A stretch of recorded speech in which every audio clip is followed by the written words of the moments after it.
जय माता की दोस्तों, माता रानी की कृपा और आपके पूरे परिवार सदा और सर्वदा बनी रहे। दोस्तों, आपका स्वागत है अपने channel my lovely home and garden में। और साथ ही दोस्तों, सावन के आखिरी सोमवार की बहुत सारी शुभकामनाएं और हार्दिक बधाइयां आप सभी को। दोस्तों, आज हम लोग बात करेंगे 28 अगस्त जो है श्रावण मास के सोमवार को, इसका आखिरी प्रदोष है। और साथ ही सोमवार का जो श्रावण सोमवार व्रत रहते थे हम लोग, उसका भी आखिरी आज है। प्रदोष श्रावण सोमवार के दिन पढ़ने से बहुत ही महत्वपूर्ण हो जाता है, बहुत ही शुभ माना जाता है, बहुत ही फल देने वाला माना जाता है। दोस्तों, प्रदोष तो हर महीने पड़ता है, लेकिन श्रावण प्रदोष जो और साथ ही सोमवार का प्रदोष है, इसलिए बहुत ही बड़ा माना जा रहा है। बहुत ही बड़ा है ये सोम प्रदोष। ये सारे प्रदोषों में सबसे बड़ा प्रदोष है। इसका व्रत रखना और सोम प्रदोष का कथा सुनने से अखंड सौभाग्य की प्राप्ति होती है तथा सैकड़ों गोदान और सर्व सुखों को देने वाला होता है। ये इस दिन सोम प्रदोष का व्रत कथा सुनने से श्रावण के सभी प्रदोष व्रतों का फल मनुष्य को मिल जाता है। दोस्तों, कहना ये है कि शास्त्रों के अनुसार यदि आप पूरे महीने का प्रदोष है या नहीं है, लेकिन सोमवार के ये श्रावण के सोमवार का प्रदोष अगर रखते हैं, इससे आपके सारे प्रदोषों का फल आपको मिलता है। दोस्तों, इससे पहले कि मैं सोम प्रदोष की कथा प्रारंभ करूं, इसके पहले आपसे अनुरोध है कि ये कथा बहुत ही महत्वपूर्ण है। इसे अवश्य ही पूजा के बाद सुने, लेकिन बीच में छोड़कर न जाएं, कहीं पाप लग सकता है आपको। और साथ ही आपको अगर अच्छा लगे तो लाइक तो अवश्य करिए। आप मेरे चैनल पर नए हैं तो मेरे चैनल को सब्सक्राइब करिए, बेल नोटिफिकेशन अवश्य ही दबाइए, जिससे आने वाली जानकारी आपको समय से प्राप्त हो सके। दोस्तों, कोई प्रश्न या सुझाव हो तो कमेंट बॉक्स में आप लिख सकते हैं। तो दोस्तों, आइए हम लोग सुनते हैं सोम प्रदोष की व्रत कथा। दोस्तों, एक समय की बात है, एक नगर में बहुत ही वृद्ध महिला निवास करती थी। उनके एक मंगलिया नाम का पुत्र था और वह बहुत ही बड़ी हनुमान जी की भक्त थी और हनुमान जी की भक्ति में इतना लीन थी कि वह बहुत ही ज़्यादा उन पर विश्वास और आस्था रखती थी। हर मंगलवार को हनुमान जी की वह व्रत रखती थी और पूजा करती थी, आराधना करती थी। वह उस दिन घर को लिपती भी नहीं थी और ना ही मिट्टी खोदती थी। वृद्धा को व्रत करते हुए बहुत दिन बीत गए थे। एक बार हनुमान जी ने सोचा कि क्यों न हम उसकी परीक्षा लें। यह बात सोचकर हनुमान जी साधु का रूप धारण करते हैं और उसकी परीक्षा लेने उसके घर पहुंच जाते हैं। और वहां पे पहुंचकर आवाज लगाते हैं कि कोई हनुमान भक्त यहाँ रहता है क्या, हमारी इच्छा पूर्ण करे। इस प्रकार जब आवाज सुनी तो वृद्धा बाहर आई और बोली, आज्ञा महाराज। साधु वेशधारी हनुमान जी बोले, मैं भूखा हूँ और भोजन करूँगा, इसके लिए थोड़ी जमीन लिप दो। लेकिन मंगलिया हर मंगलवार को न ही घर लिपती थी और न ही मिट्टी खोदती थी। वह बहुत दुविधा में पड़ गई और हाथ जोड़कर प्रार्थना करने लगी, महाराज, इस काम के सिवा और कोई काम बताइए तो मैं उसे पूर्ण कर दूंगी। तो इस प्रकार से साधु रूपी हनुमान जी ने पहले उससे प्रतिज्ञा कराई, क्योंकि वो जान रहे थे कहीं ऐसा मैं कुछ मांगूं जिससे यह मुकरे। इसके पहले उन्होंने प्रतिज्ञा करा ली और प्रतिज्ञा कराने के बाद कहा, तुम अपने बेटे के पीठ पर आग जलाओ और मैं उसी पर भोजन बनाकर करूँगा। यह बात सुनते ही मंगलिया के पैरों तले की जमीन खिसक गई, लेकिन वह प्रतिज्ञा कर चुकी थी और जबान दे चुकी थी, इसलिए वह मजबूर थी। तो हनुमान जी ने कहा, तुम अपने मंगलिया को बुलाओ और मैं उसके पीठ पर ही आग जलाकर भोजन बनाऊंगा।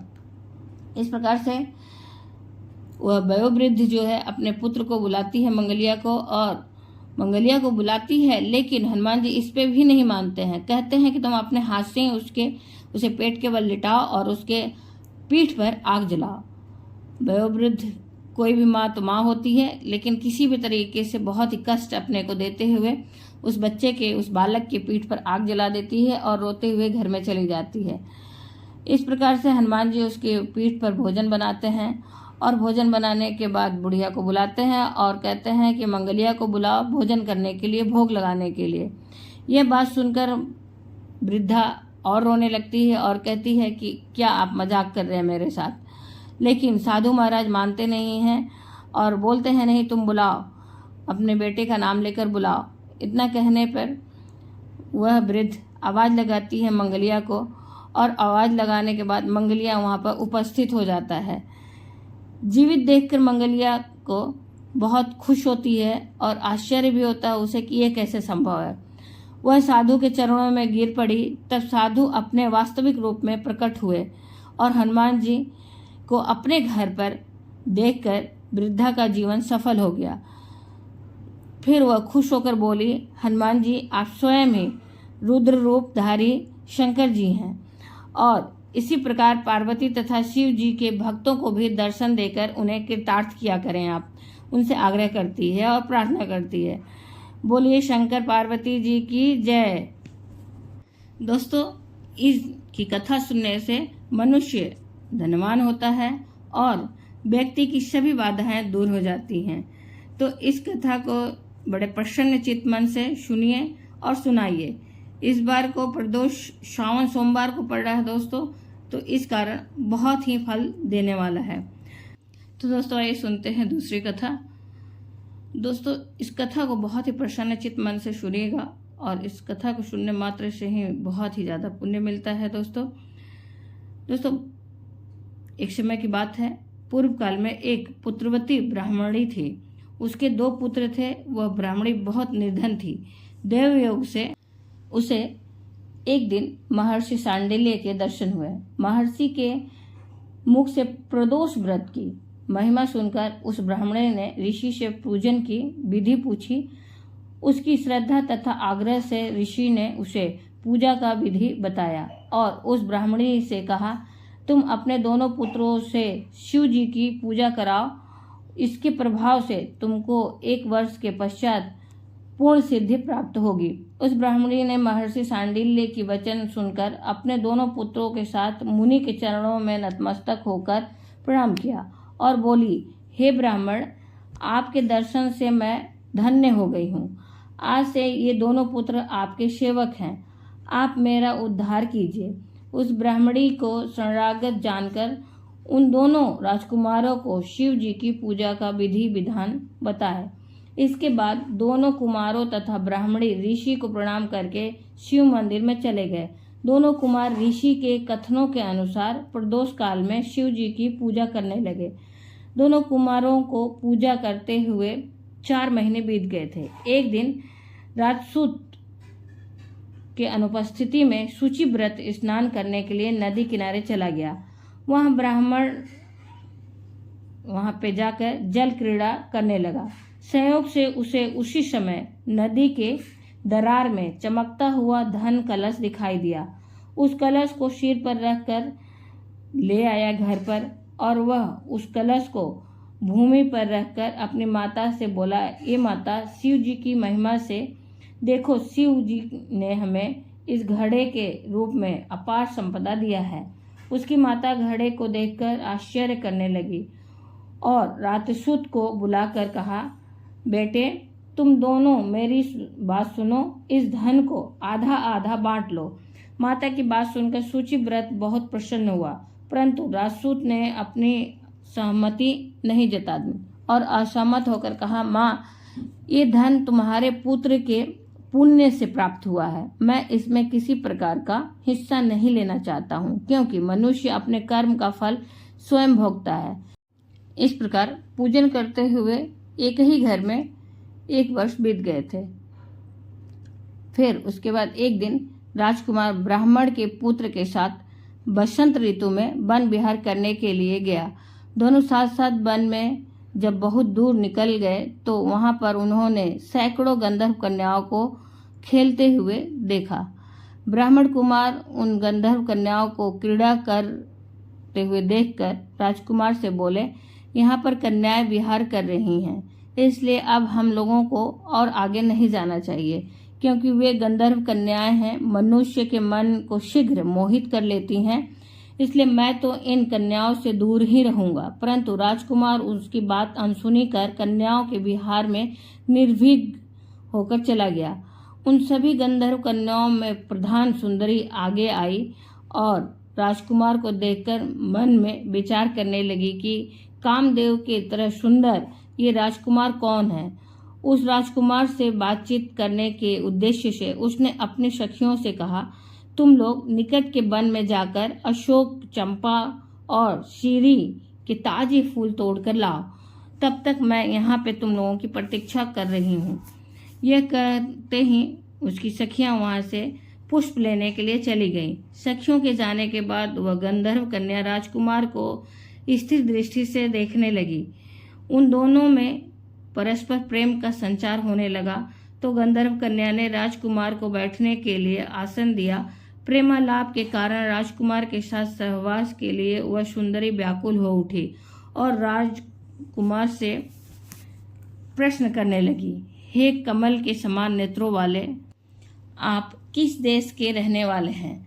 आपका यहाँ आना क्यों हुआ?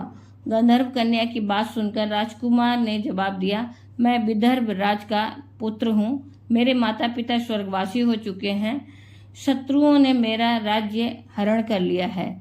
और ये बात सुनकर कन्या ने विवाह हेतु राजकुमार से अपने माता पिता से मिलने के लिए दूसरे दिन बुलाया। दूसरे दिन गंधर्व कन्या द्वारा निश्चित दिन और समय पर राजकुमार ने सूचिव्रत के साथ उसी वन में पहुंचा। वहां पहुंचकर उन दोनों ने देखा गंधर्व राज अपनी पुत्री अंशुमति के साथ वहां उपस्थित होकर प्रतीक्षा में बैठे हैं। गंधर्व ने उन दोनों का अभिनंदन किया, उनको सुंदर आसन पर बैठा दिया और राजकुमार से कहा, मैं परसों कैलाशपुरी को गया था। वहां पर भगवान शंकर पार्वती सहित विराजमान थे। उन्होंने मुझे अपने पास बुलाकर यहाँ पृथ्वी पर राज्य युद्ध धर्मगुप्त नामक राजकुमार घूम रहा है। शत्रुओं ने उसके वंश को खत्म कर दिया है। वह राजकुमार भक्ति पूर्वक मेरी सेवा किया करता है। तुम उसकी सहायता करो जिससे वह अपने शत्रुओं पर विजय प्राप्त करे। इसके लिए मैं भगवान शिव की आज्ञा से अपनी पुत्री अंशुमति को आपको सौंपता हूँ। मैं शत्रुओं के साथ युद्ध करके शत्रुओं के हाथ गए हुए आपके सारी संपत्ति को वापस कराऊंगा। आप इस कन्या के साथ 10,000 वर्षों तक सुख भोग कर शिवलोक में अपने भी मेरी पुत्री इसी शरीर में आपके साथ रहेगी। इतना कहकर गंधर्वराज अपने पुत्री का विवाह राजकुमार से कर दिए। दहेज में अनेक दास दासियां तथा शत्रुओं पर विजय पाने के लिए गंधर्वों की चतुरंगी सेना दिया। राजकुमार ने गंधर्वों की सहायता से शत्रुओं को नष्ट किया और अपने नगर में प्रवेश कर लिया। मंत्रियों ने राजकुमार को सिंहासन पर बैठाकर राजाभिषेक किया और वहां राजकुमार सुख भोगने लगा। जिस दरिद्र ब्राह्मणी ने उसका पालन पोषण किया था उसे ही राजमाता के पद पर आसीन किया गया और सूचिव्रत की राजा के छोटा भाई बना दिया गया। इस प्रकार प्रदोष व्रत में शिव पूजन के प्रभाव से वह राजकुमार दुर्लभ पद को प्राप्त हुआ। जो मनुष्य प्रदोष काल में नित्य ही इस कथा का श्रवण करता है वह निश्चय ही सभी कष्टों से मुक्त होकर शिव धाम को प्राप्त करता है।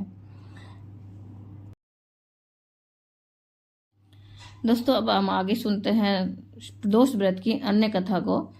सच्ची श्रद्धा और प्रसन्न चित्त मन से इन कथाओं को अवश्य सुनना चाहिए। प्राचीन समय की बात है, एक नगर का सेठ धन दौलत तथा वैभव से संपन्न था। वह अत्यंत दयालु था। उसके यहाँ से कभी भी कोई खाली हाथ नहीं लौटता था, पर वह सभी को जी भर कर दान दक्षिणा देता था। लेकिन दूसरों को सुखी दिखने वाला सेठ और सेठानी अंदर से काफी दुखी थे। दुख का कारण था उनके कोई संतान नहीं था। चिंता के कारण दोनों मन ही मन घुले जा रहे थे। उन्होंने एक दिन तीर्थ यात्रा पर जाने का निश्चय किया और अपने काम काज को सेवकों को सौंप कर चल पड़े। अभी वे नगर के बाहर ही निकले थे कि उन्हें एक विशाल वृक्ष के नीचे समाधि लगाए एक तेजस्वी साधु दिखाई दिए। दोनों ने सोचा साधु महाराज के आशीर्वाद को लेकर ही आगे चलते हैं, यात्रा प्रारंभ करते हैं। फिर क्या था, पति पत्नी दोनों समाधि लीन साधु के पास हाथ जोड़कर बैठ गए और उनकी समाधि टूटने का प्रतीक्षा करने लगे। सुबह से शाम फिर रात हो गई, साधु की समाधि नहीं टूटी, मगर सेठ पति पत्नी धैर्यपूर्वक हाथ जोड़कर बैठे रहे। अंततः साधु अगले दिन समाधि से उठे। सेठ पति पत्नी को देखकर वह मंद मंद मुस्कुराए और आशीर्वाद स्वरूप हाथ उठाकर बोले, मैं तुम्हारे अंदर की व्यथा और भाव समझ गया हूँ। बस मैं तुम्हारे धैर्य और भक्ति भाव से अत्यंत प्रसन्न हूँ।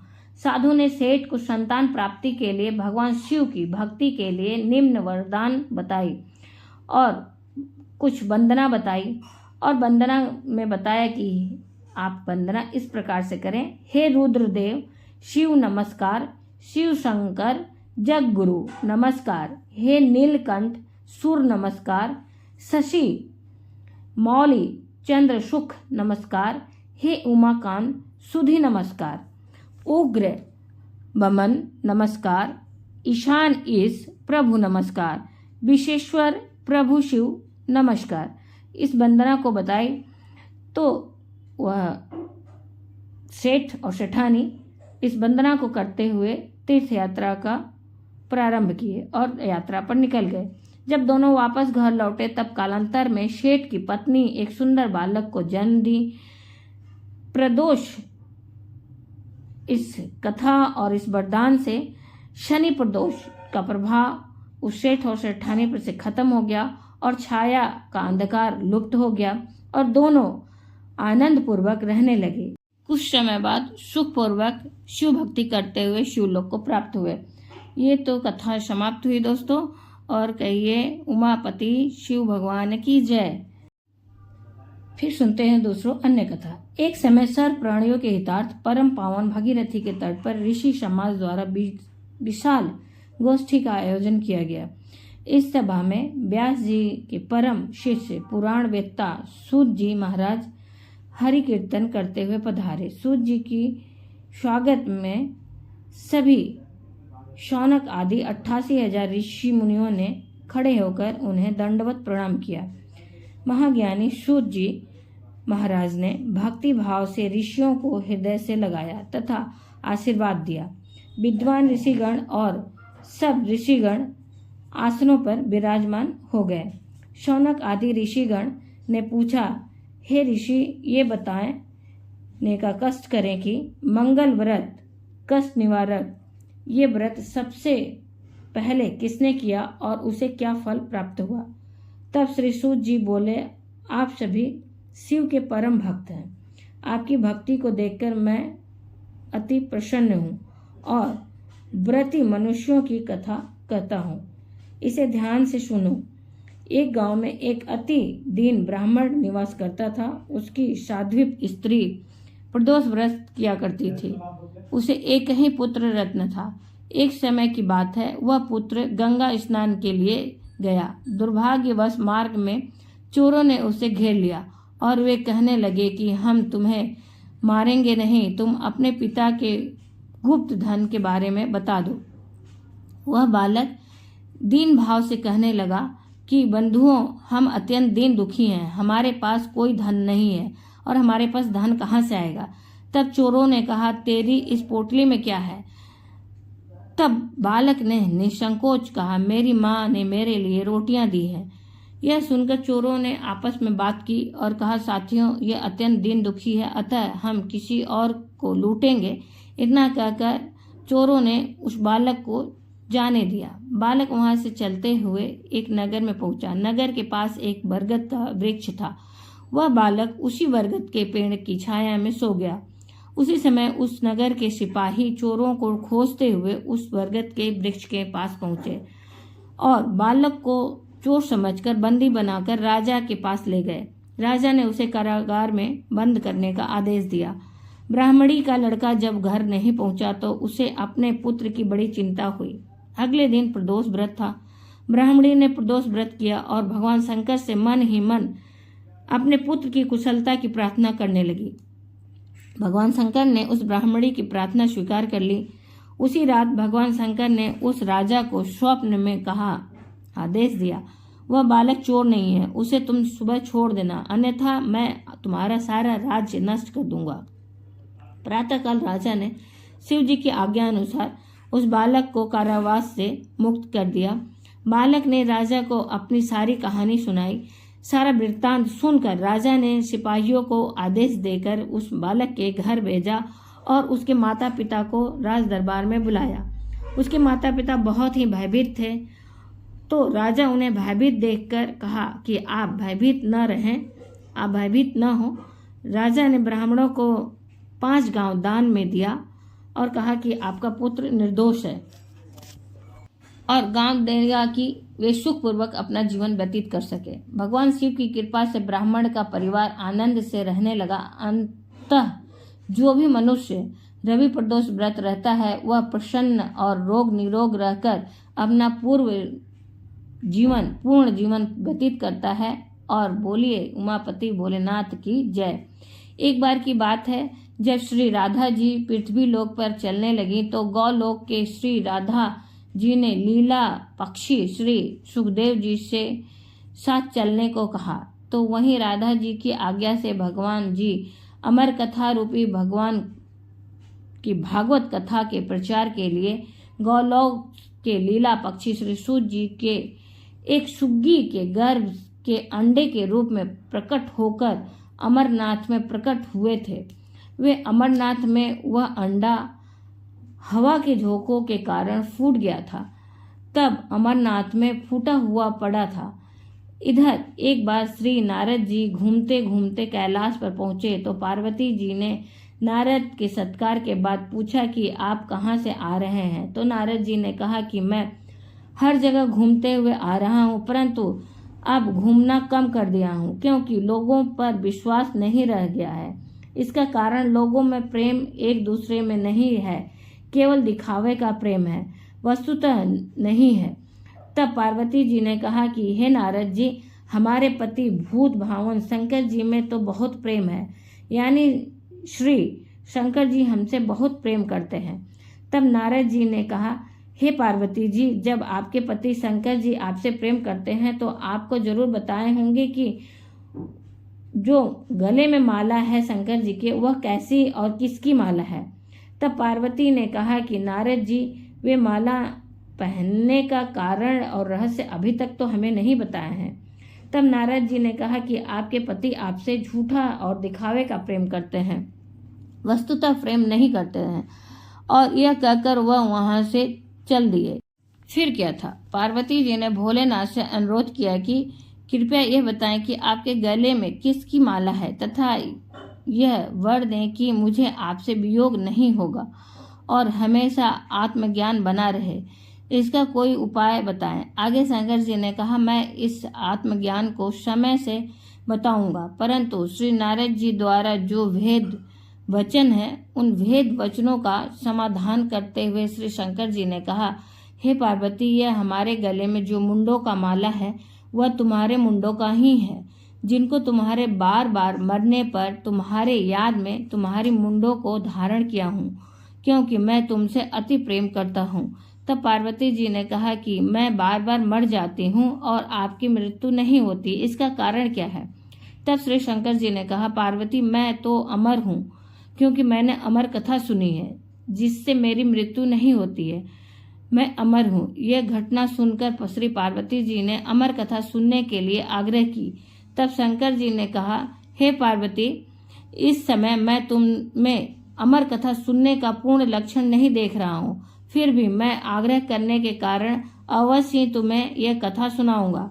अतः आज मैं आपको अत्यंत गोपनीय कथा सुनाऊंगा जिसे सुनकर आप भी अमर हो सकती हैं। इसलिए आप जरा बाहर जाकर देख आइए कि कहीं कोई और तो नहीं है। श्री पार्वती जी ने बाहर आकर चारों तरफ देखा कि कहीं कोई बाहर तो नहीं है। तो वहां पर एक शुक शावक के विगलित अंडे के सिवाय और कुछ नहीं था। फिर क्या था, वह अंदर आकर शंकर जी से कहीं कि बाहर कोई नहीं है। तब बीच बीच में पार्वती जी कथा सुनने के दौरान हुक्कारे भरती थी। 10वें स्कंद की समाप्ति पर वह निद्रा में चली गई, यानी माता पार्वती को नींद आ गई। एवं 12वें स्कंद की समाप्ति पर पार्वती जी ने शंकर जी से कहा कि हे प्रभु, क्षमा करें, मुझे 10वें स्कंद के बाद नींद आ गई थी, मैं आगे कथा नहीं सुन सकी। अर्थात श्री कृष्ण उद्धव संवाद जो 11वें स्कंद में है उसको मैंने नहीं सुना तथा 12वें स्कंद की कथा भी नहीं सुनी। इधर यह जानने हेतु की कथा के बीच में हुक्कारे कौन भर रहा था। अगर पार्वती माता सो रही थी तो बार बार हुक्कारी कौन भर रहा था। यह प्रश्न दोनों के मन में जागा और यह जानने के लिए शिव जी बाहर निकले तो उन्होंने एक सुंदर सुखशावक को देखकर यानी उस तोते के बच्चे को देखा। तब श्री शंकर जी ने पार्वती जी से पूछा, आखिर यह सुख शावक कहाँ से आ गया। तो पार्वती जी ने विनीत वाणी में कहा कि यह तो विगलित अंडे के रूप में पड़ा था तथा श्रीमद्भागवत कथा रूपी अमृत पान से जीवित हो गया। इस प्रकार अमर कथा की गोपनीयता भंग होने से शंकर जी सुख शावक को पकड़ने के लिए झपटे। सुख शावक वहां से उड़कर भाग गया। भय से उड़ते हुए श्री बद्रिका आश्रम के निकट व्यास आश्रम पर श्री व्यास जी की पत्नी पिंगला के मुख में प्रवेश कर गया। फिर शंकर जी ने श्री व्यास जी द्वारा सांत्वना प्राप्त कर अपने आश्रम पर लौट गए। इधर श्री सुखदेव जी 16 वर्षों तक पिंगला के गर्भ में रहे। अंतोत्वगत्वा श्री व्यास जी के अनुरोध करने पर श्री सुखदेव जी ने अपना भय बताना प्रारंभ किया और गर्भ के भीतर से कहा कि उन्हें आने पर माया रूपी कोई भी चीज ग्रसित न करे और यदि भगवान श्री कृष्ण जी द्वारा माया से ग्रसित नहीं होने का आश्वासन मिले तो मैं बाहर आऊंगा। तब व्यास जी ने अनुरोध किया और कहा कि भगवान श्री कृष्ण जी ने सुखदेव जी को माया से ग्रसित नहीं होने का आश्वासन दिया और तब सुखदेव गर्भ से बाहर आए और जन्म लेते ही जंगल में तपस्या करने चले गए तथा पुनः सुखदेव जी जो अपने पिता व्यास जी के बुलाने पर भी नहीं आए, लेकिन व्यास जी के ब्रह्मचारी शिष्य द्वारा गाए जाते हुए श्री भागवत जी के मंत्रों से अपनी समाधि को तोड़ दिया। इस श्लोक को पूरा सुनकर श्री सुखदेव जी व्यास जी के शिष्यों के पीछे चल दिए। इस घटना का मुख्य कारण भागवत कथा ही है। तो दोस्तों आइए बोलते हैं उमापति पार्वती जी की जय, राधा कृष्ण की जय। आइए मनोकामनाओं को पूरी करने वाली दूसरी कथा हम सुनते हैं। दोस्तों भगवान शिव करुणा के सागर, वे किसी के साथ कोई भेदभाव नहीं करते हैं। एक बार गजेंद्र नामक एक असुर था। गजेंद्र ने बहुत तप किया और शिव से यह वरदान पाया कि जब भी पुकारेगा शिव को आना होगा। त्रिलोकों के सदा शरारती ऋषि नारद ने देखा कि गजेंद्र हर छोटी छोटी बात पर शिव जी को पुकारता है और शिव जी दौड़े चले आते हैं। फिर क्या था, ऋषि नारद ने कहा, तुम भगवान को बार बार क्यों बुलाते हो? वह तुम्हारी हर पुकार पर आ जाते हैं। क्यों नहीं तुम उनसे कहते कि वह तुम्हारे अंदर आ जाएं और वहीं रहें, जिससे वह हमेशा तुम्हारे अंदर रहेंगे। गजेंद्र को यह बात अच्छी लगी। वह बात उनसे शिव जी की पूजा की और जब शिव जी उसके सामने प्रकट हुए तो वह बोला, आपको मेरे अंदर रहना होगा, आप कहीं मत जाइए। शिव अपने भोलेपन के वजह से एक लिंग के रूप में गजेंद्र के भीतर प्रवेश कर गए और वहां रहने लगे। फिर जैसे जैसे समय बीता पूरा ब्रह्मांड शिव की कमी महसूस करने लगा। कोई नहीं जानता था कि वह कहाँ है। सभी देवगण शिव जी को खोजने लगे। काफी खोजने के बाद जब कोई यह पता नहीं लगा पाया वे कहाँ हैं, तो वे हल ढूंढने के लिए भगवान विष्णु के पास गए। विष्णु जी ने इस स्थिति को देखी और कहा, वे गजेंद्र के अंदर हैं। फिर देवों ने उनसे पूछा कि वे शिव को गजेंद्र के अंदर से कैसे निकाल सकते हैं, क्योंकि गजेंद्र शिव को अपने अंदर रख कर अमर हो गया है। हमेशा की तरह भगवान विष्णु सही विचार लेकर आए। देवगण भक्तों को रूप धारण कर कर गजेंद्र के राज में जाने को कहा और कहा कि बहुत भक्ति के साथ शिव जी का स्तुति करें। सारे देवगण शिव जी का भक्त स्वरूप धारण किए और स्तुति करने लगे। शिव का महान भक्त होने के कारण गजेंद्र ने इन लोगों को अपने दरबार में आकर गाने और नाचने का न्योता दिया। शिव भक्तों के वेश में देवों का दल आया और बहुत भावनाओं के साथ बहुत भक्ति पूर्वक वे शिव के लिए भक्ति गीत गाने और नाचने लगे।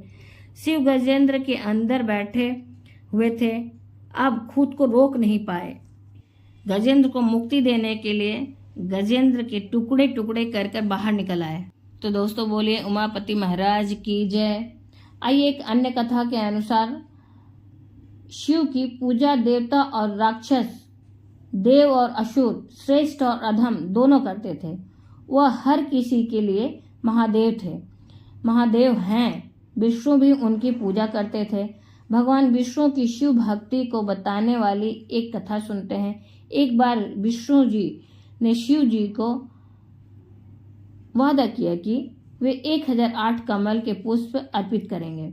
वह कमल के पुष्पों को तलाशने के लिए पूरी दुनिया में भ्रमण करने लगे और पूरी दुनिया ढूंढने के बाद उन्हें सिर्फ और सिर्फ 1007 कमल के पुष्प ही प्राप्त हुए। एक कमल कम था। उन्होंने आकर सबको शिव जी के सामने रख दिया। शिव ने अपनी आंखें नहीं खोली, वह सिर्फ मुस्कुराए क्योंकि एक कमल कम था। फिर विष्णु जी ने कहा कि मुझे कमल नयन कहा जाता है, जिसका अर्थ होता है वे कमल के फूलों की तरह आंखों वाले भगवान हैं। मेरी आंखें किसी कमल की तरह सुंदर हैं, तो मैं अपनी आंख ही अर्पित करता हूँ। तो अपनी दाहिनी आंख निकालकर शिवलिंग पर रख दिए। इस तरह की भेंट से प्रसन्न होकर शिव जी विष्णु जी को प्रसिद्ध सुदर्शन चक्र दिए। बोलिए श्री शंकर पार्वती जी की जय, लक्ष्मी नारायण भगवान की जय, बोलिए राधा कृष्ण की जय। तो दोस्तों ये तो रही पूरी कथा, और इस प्रकार से भोले बाबा की बहुत सारी कथाएं हैं, बहुत सारी बातें हैं जो कि हम लोग और वीडियो में और तीज त्यौहार पे सुनते रहेंगे। आशा करते हैं ये जानकारी आपको अच्छी लगी तो लाइक अवश्य करिए, उससे हम लोगों को भी ऊर्जा मिलती है। दोस्तों फिर मिलते हैं एक नई जानकारी के साथ नए वीडियो में, तब तक के लिए धन्यवाद। जय माता की, माता रानी की कृपा और आपके पूरे परिवार सदा सर्वदा बनी रहे दोस्तों।